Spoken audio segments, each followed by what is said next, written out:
Good morning. I'm your host, Fred Ellis, on your pottery adventure. This is Something Southern Pottery. We want to welcome you and hope that you have an enjoyable experience with your pottery.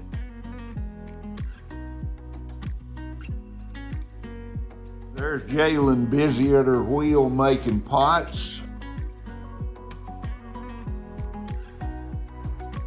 Here's Laura, she's sitting in her area decorating the pots.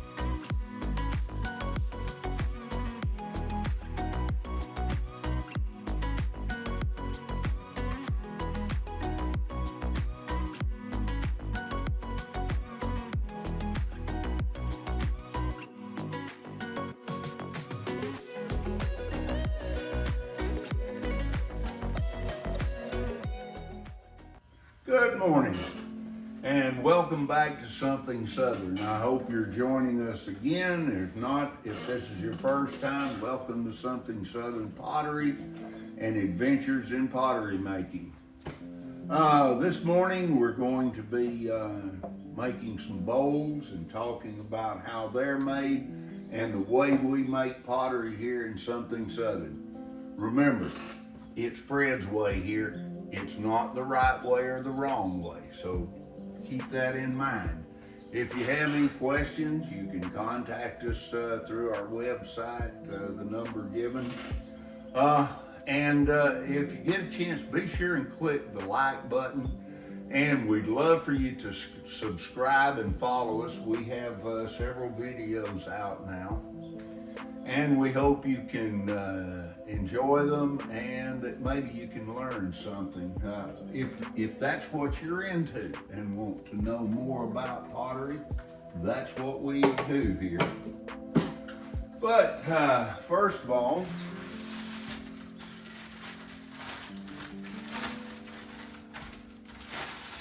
Jalen, who you have met in previous video, has wedged me up some balls of clay. We start off with a 2-pound ball of wedged clay. On these particular bowls, we're going to be making a bowl that I use this particular bowl for about 3 different types of bowls. A berry bowl, a small serving and mixing bowl, and a yarn bowl. And we'll probably be making a dozen or so of these. And as we get into other parts of the video, I'll be showing you how we make different bowls out of the same basic form.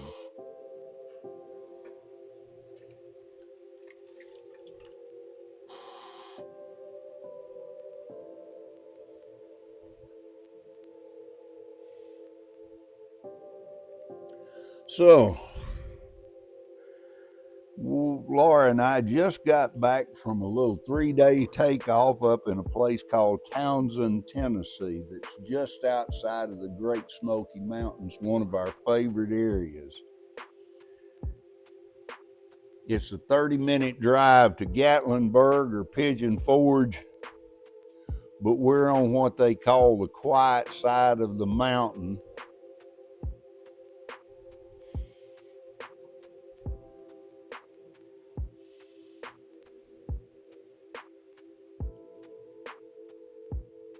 And we had an absolute ball. We didn't have to do anything except ride around and enjoy the views. And I'm telling you, in the Smokies itself, the most beautiful views in the world.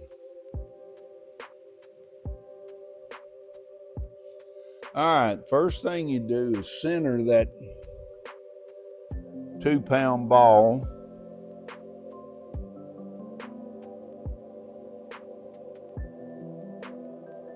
This is not really an instructional video. This is more of a demonstration video. I'll try and describe some of it as we go.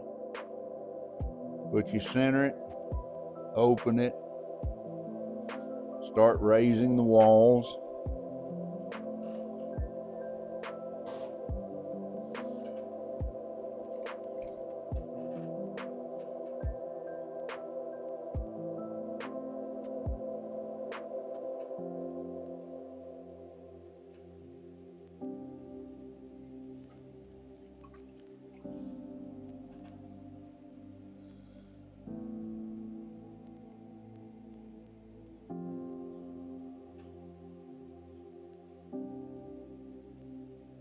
Bowls are some of the easiest forms to throw, simply because centrifugal force of the wheel head spinning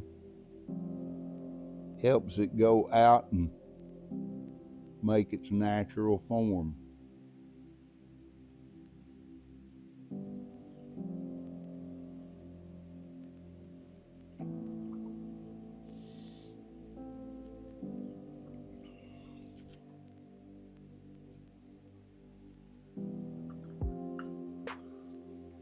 Once I get it close to its shape, slow the wheel head down and I take a rib.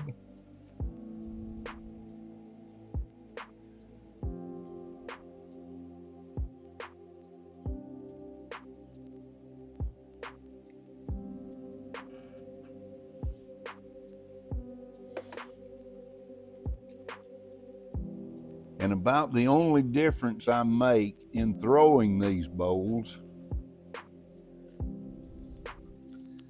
is how tall I make them. One form I make just a little bit taller than the others. Sponge got away from me.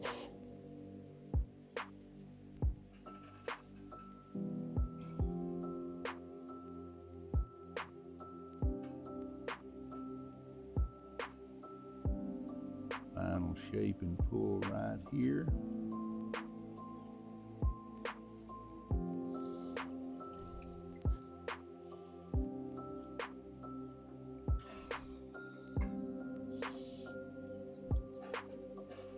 And we'll basically call that one done.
I made over a dozen bowls. I've given time to sit under plastic overnight to reach the leather hard stage, so we can now take them off the bats, trim them. We'll show you that. We'll show you the trimming, and we'll show you what we do to the bowls to alter them a little bit so they do a different function. I'm going to start with this bowl right here. I'm going to take a tool that we use. I'm going to turn this pot into an herb grinder. In other words, you can make ground herbs to go in, fresh herbs to go into your salad dressings or salads or anything you happen to be cooking. We're going to make a little spot in the center with this tool that you can take a clove of garlic and actually grind it against the bottom of the pot. You don't have to get out a special tool and end up grinding up your garlic. So, well, let's just take this. This is a tool I bought, and it makes rough areas in the bottom that will grind off your garlic.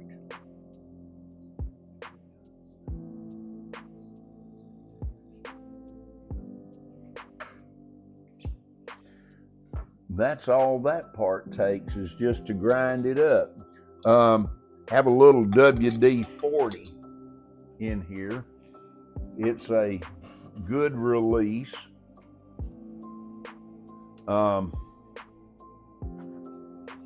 So it's a release agent. So if you put a little WD-40 on it, simple enough to remove the clay, no problem. Now, I'm using different size hole punches, as you can see. And if you wonder what I'm doing, I'm making different size holes in this.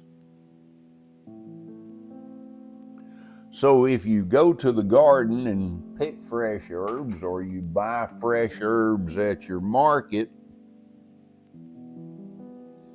I was talking about in the bottom, you can take it and scruff it over this and take your garlic clove, and it'll just grind off pieces of garlic for you. Now, if you go out and buy fresh herbs, you can come back here, thread the bottom of it through the hole and pull it and strip your leaves off, or whatever to go in the bottom, to go in whatever you're making.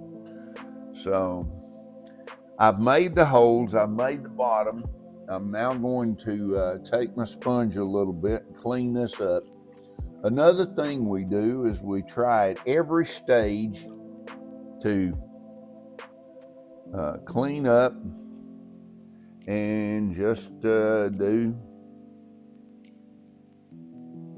everything on the pot. I want to make these edges smooth. We want them to be able to shred the herbs, but we don't want them shredding people's fingers. So now we can, now that we've done that to the pot, we're ready to take it off the bat. Let me put this tool back up. Normally we make a series of these. We're making anywhere from 4 to 12 of the same item. This time, just to, as an example, I'm showing you using that tool. I'm just doing this particular one to explain to you.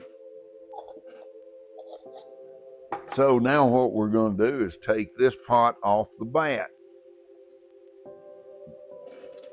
It's a very simple thing, very simple process I use. I take a sharp stick now and begin to remove the clay. I let the wheel do as much work as possible.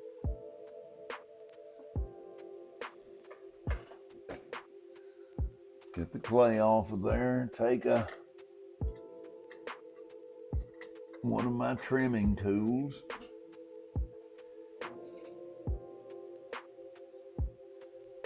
Take some clay off here. Now we're going to trim a foot onto the bottom of this pot before it's over with to make sure that it's a little more, sits a little more evenly and substantially and solidly on your surface, whether it's a counter or tabletop or whatever.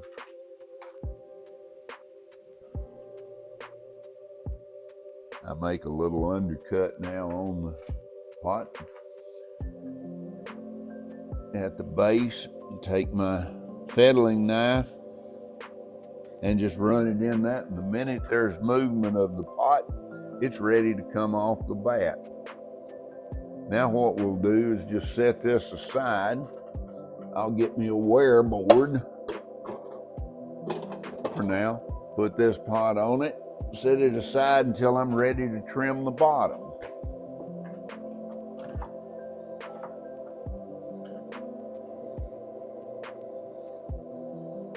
Clean up my bat, get the old clay off of it. Basically all I'll have to do to be ready is get it a little damp, put it back on the wheel head.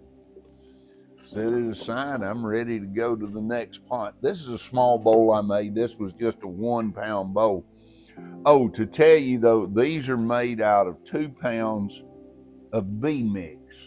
That's the clay we happen to be using now.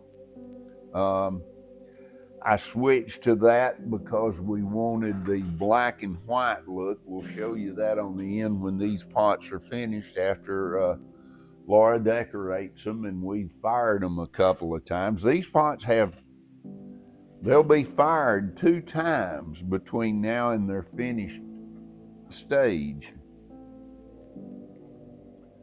So like I say, we're going to show you most of it. We will show you the finished pot, and we'll show you the different stages. The next thing it does, and we'll show you, is we put the pots, once we get them to the correct stage, Laura will decorate them, at least part of the decoration, and then we'll put them in the drying room. And they'll sit back there in the drying room for several days till they get completely dry.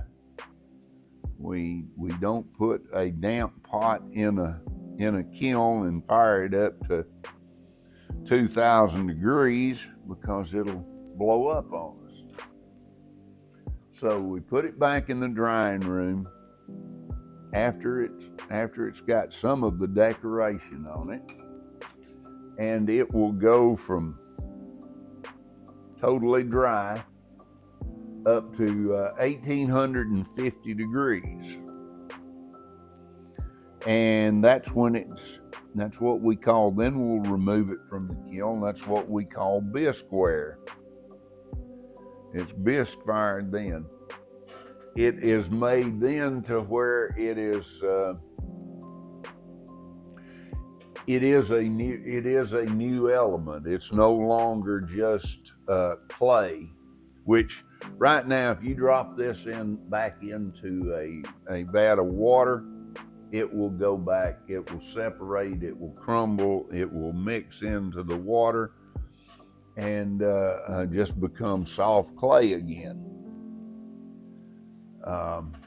However, after the bisque firing, it's reached, it hasn't reached total vitrification because we fire up to cone 6, and that's how we rate different temperatures that we fire to. We talk about cones rather than just a temperature. But at cone 6, it has reached what they call the temperature of quartz inversion. And what it is now is made, it's gone from being water and earth into being ceramic. It is now a product that you can use for different things. It's hard. It's now hard enough that you can do. It will not change back to clay again.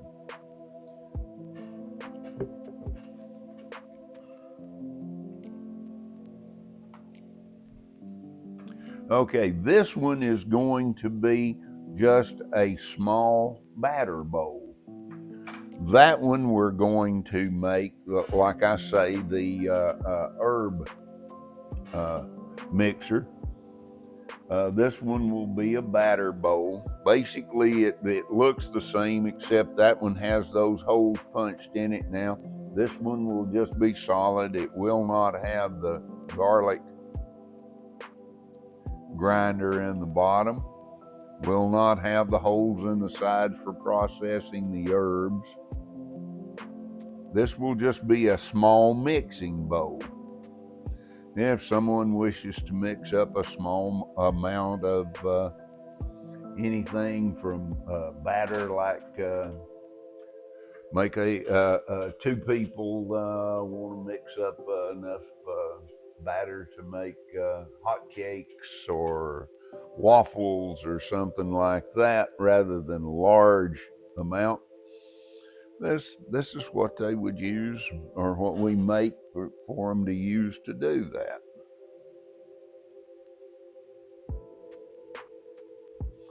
Kind of clean up the bottom a little bit. It's a long way from being finished yet.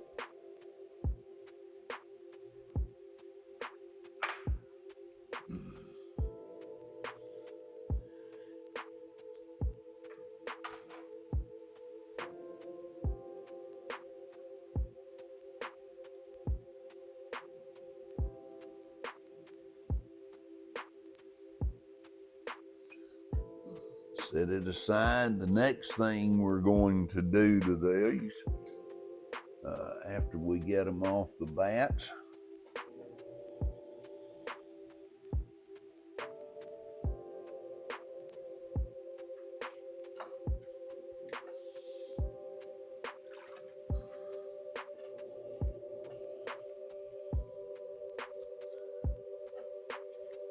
oh, and I hope that all of you who like these will be sure and hit the like button on our videos. And if you wish to subscribe, we'd love for you to subscribe to Something Southern Pottery.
Next we're going to do is trim a foot.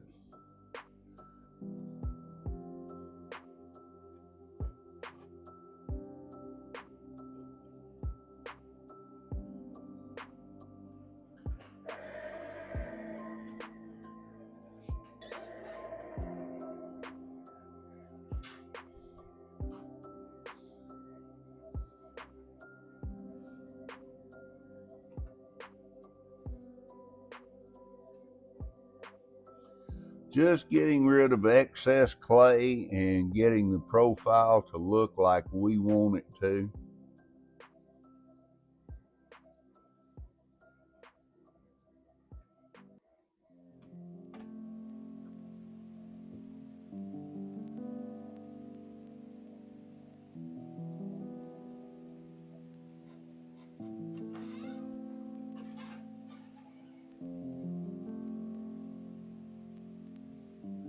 See if I can smooth this up a little bit. Laura likes them a little smoother when she wants to start putting the decorations on them.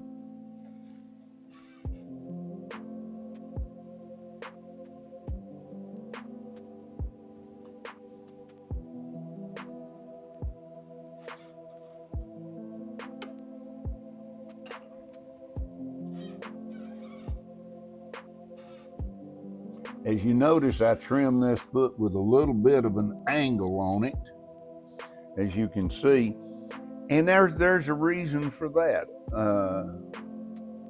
And that is because although most people, and our pots are made to go in a dishwasher, some people still wash them by hand in the sink.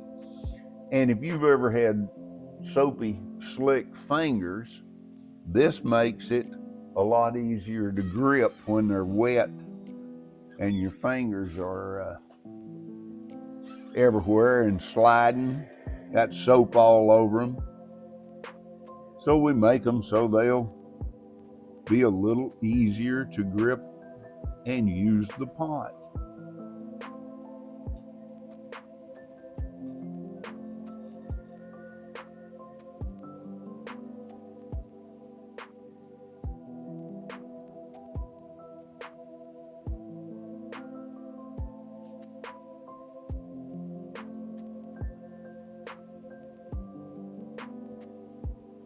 As one of my instructors told me, one of the reasons for trimming is not just to make it look nice, which it is, but sometimes if you don't trim a foot and trim the bottom on them, they'll rock on you. They'll have a little convex form on the top of it here, which will make it unstable and it'll rock back and forth on your table. And nobody wants a pot they have to chase all over the table when they're trying to cook with it or use it.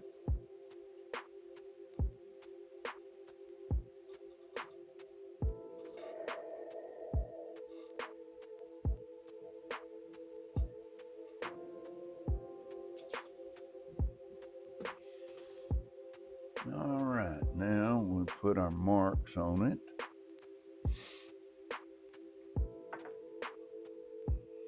Like I said, the SF, the Something Southern Pottery mark. Laura's initials.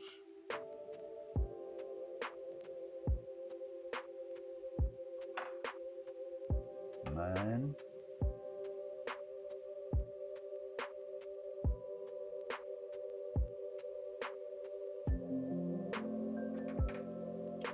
And Jalen's.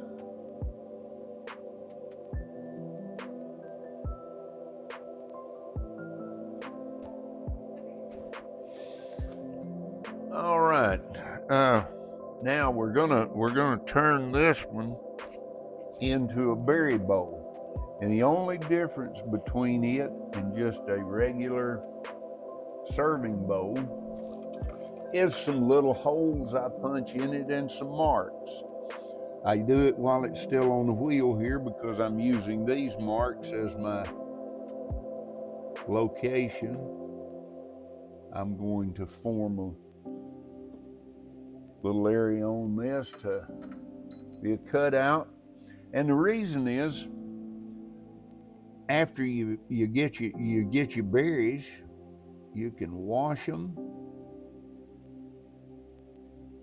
and you want them to dry and drain. So we're going to make some holes in the bottom to do that. And these little areas I'm cutting out right here using a hole cutter will allow the water to drain out of them and away from the pot. I'm going to make a series of holes in the bottom. So I just make the pattern up as I go. All I want to do is make sure there's enough holes in it so that one, it'll drain enough of the liquid out the bottom if there's any left after you and that's all you do to make it into a berry bowl. Now I'll clean it up later. It's a little damp right now, so I'm gonna let it sit just like it is till it dries a bit. This is Fred Ellis with Something Southern, asking you to, if you, which I hope you like the video, if you will, please tap that like button. Also, you can subscribe to our channel. Gives you access to the website, to our Facebook accounts. You can purchase online. You can contact us if you have a question or want to purchase something. And we hope you had fun. That's the idea, have fun. And this is Fred Ellis with Something Southern Pottery again, saying thank you for joining us and good day.